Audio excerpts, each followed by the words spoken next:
Alrighty guys, it is Quaman here today, and I'm bringing you another Dragon Ball discussion. For all of us who know, at the end of episode 124, Gohan lost to both Frieza and Dyspo, as he was holding Dyspo in a very similar manner to the way that Goku was holding Raditz many years ago, and Piccolo had to defeat both Goku and Raditz in order to achieve victory. And I felt that there were two ways that could have improved the way that this ending went. One would have been a scenario dealing with Android 17, and one would have been a scenario dealing with Gohan. And I'll explain both and explain why they're both superior to having Frieza knocking him out. And before we get specifically into both Gohan and Android 17, let me make crystal clear, because of the fact that Goku and Vegeta are spending so much time already fighting against Jiren, that's the reason why I didn't include them in this, because they're already getting their hands on fighting such an uber tier powerful character, so Gohan and 17 would have been a better writing choice for this episode specifically.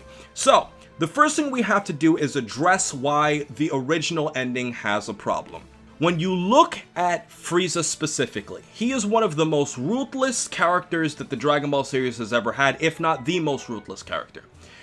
And when you put Gohan in a situation where he has to protect Frieza from Dyspo, and you have to select Frieza out of everybody else in the Dragon Ball world to do the hard choice of knocking Gohan out, it kind of feels like the writing took the easy way out, because Frieza, more than anybody else on Universe 7, wouldn't even hesitate to knock out Gohan in order for his own selfish reasons to be preserved, and also for Universe 7 to help him allow, the resurrection of himself and obviously coming back from the afterlife. So for Frieza's selfish purposes and also for Universe 7, this was a no-brainer for Frieza, which is why he didn't even hesitate to do something like this. But what if we took a character that actually made this moment much more emotional and long-lasting on both the audience and the actual story itself? And the way that I look at this, guys, is being Android 17 being the one having to knock out Gohan. So,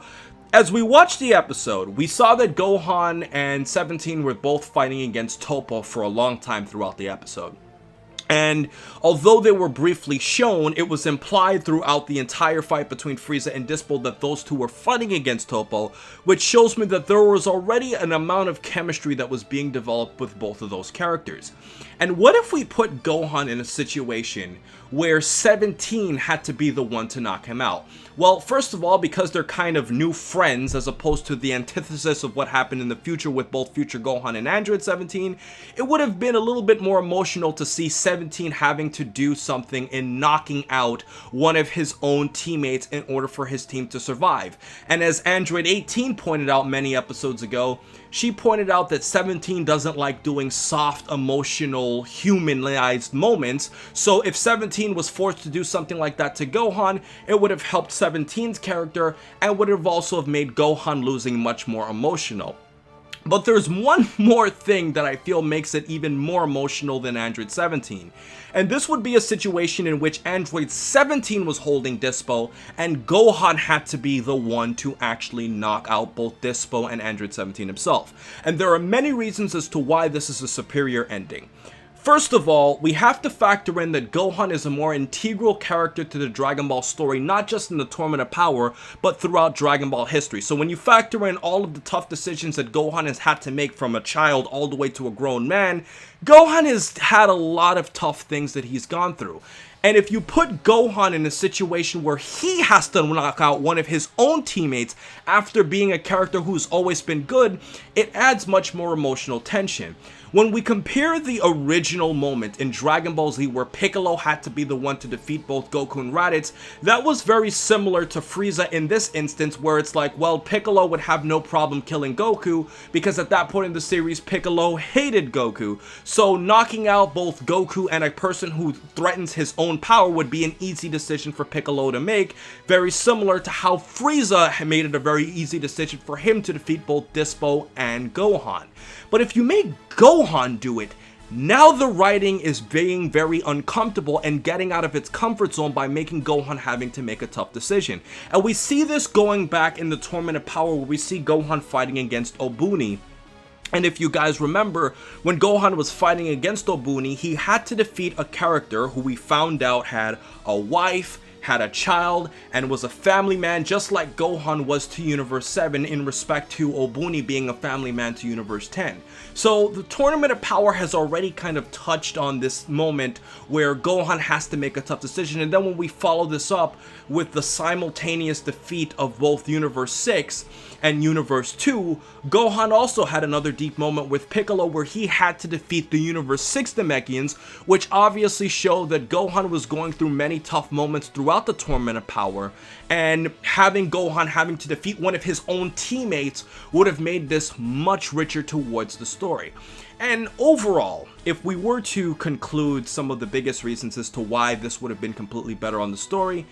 it would just be the mere fact that to many Dragon Ball fans, including myself, a lot of people feel like Gohan didn't really get his justice. And if you look at the whole prediction with people expecting Gohan to fight against Toppo, and looking at how the Tournament of Power revealed Toppo as a god of destruction or as a god of destruction in training, it would have been a lot more interesting and would have shown a lot more tension to see Gohan facing up against a god of destruction like Toppo, and to see how Gohan, using his wits and his intelligence, would even be able to somewhat compete against that, as opposed to giving the fight to Android 17, who we don't have enough rapport with in the Dragon Ball series, who was already established to fight against the Super Saiyan Blue Goku before. So I definitely think it would have been more interesting to see Gohan going up against the Super Saiyan God because of how unpredictable the outcome would have been.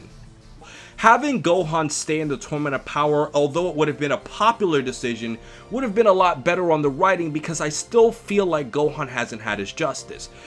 Looking at the character of Dyspo, although Gohan helped Dyspo to be defeated, Dyspo just wasn't as cared about the same way that both Toppo and Jiren are. And although Dyspo is one of the uber tier characters in the Tournament of Power compared to everybody else besides obviously Toppo, Jiren, and Hit,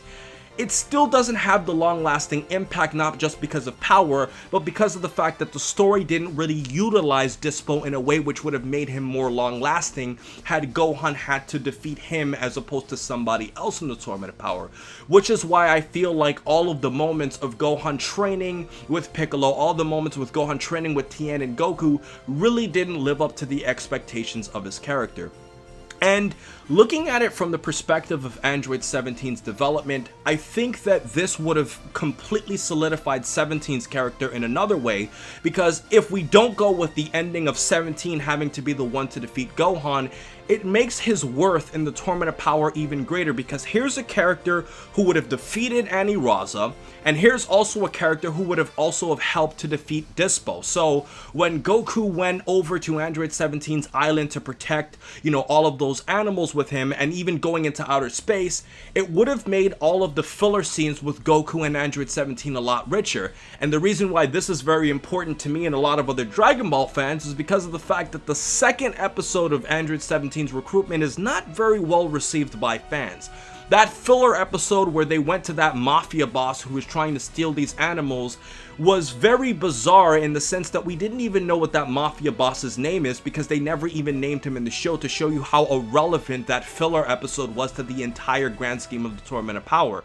So in doing that, it would have given both 17 and Android 18 their justice. They were great support characters in the Tournament of Power, and would have allowed Gohan to keep fighting even more, and Gohan would have really have shown his value because he would have helped to defeat Dyspo, in addition to also of staying around for helping against the fight of Toppo and Jiren themselves. And I think that would have been a much richer writing choice had they kept Gohan around just a little bit more. And if you want me to be completely unbiased and biased, I have to say, for all of the Gohan fanboys, including myself, and for those of you who just wanted to see Gohan have more development in the series, it would have been a richer ending overall. So ultimately, guys, that has been the way that I would have redone Dragon Ball Super Episode 124's ending. Let me know in the comments section how you would have actually ended this episode, so I'm curious to hear all of your thoughts. There's obviously a lot of other characters that you could have used, like Vegeta or Goku, or, even throwing in Jiren temporarily to fight against Gohan, which might not have made the most sense in terms of its context, but I do feel like there are a lot of different ways that you could have rewritten that ending that would have been better for the story, in addition to also also solidifying the development of the characters. So with this ending, we get character development, we get a memorable ending, and we also get a great amount of character usage, getting more characters involved at once. So with everything else said, please remember to rate, comment, subscribe, and remember, as I always say, to have a great day, guys, and let me know how you would have ended episode 124.